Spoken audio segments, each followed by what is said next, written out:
দীঘায় চলে যাওয়ার পর একটু ফাঁকা লাগছিল, তাই আমি আর বোন রেডি হয়ে বেরিয়েছিলাম। তোমরা তো জানোই আমাদের এখানে স্যাটারডেতে হাট বসে, তাই সেখানেই গিয়েছিলাম। আমি আর বোন ফুচকা খাওয়ার জন্য গিয়েছিলাম, কিন্তু গিয়ে দেখলাম কাকু আসেনি ফুচকা বিক্রি করতে। তাই আমরা ঘুরে দেখছিলাম, যদিও আমরা কিছু কেনার জন্য যাইনি। তার মাঝে আমার এক পিসির সাথেও দেখা হয়ে গেল। তোমরা অনেকেই আমাকে বলেছো আমার ভয়েসটা তোমাদের ভালো লাগে, তোমাদের অনেক থ্যাঙ্কস। তোমরা এভাবেই আমার পাশে থেকো। তারপর সেখান থেকে আমরা মন্দিরে প্রণাম করে স্টেশন গিয়েছিলাম।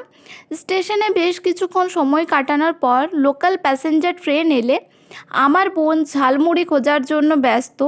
ট্রেনে যে ঝালমুড়িটা বানায় সেটা ওর খুব ফেভারেট, তাই ও দৌড়াতে দৌড়াতে খুঁজছিল, কিন্তু একজন কাকুকেও দেখতে পেল না।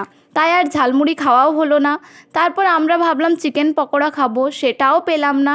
ফাইনালি পাস্তা খেয়েই বাড়ি এলাম। তোমরা চ্যানেলটা সাবস্ক্রাইব করে ভিডিওটা লাইক করে দাও। বাই।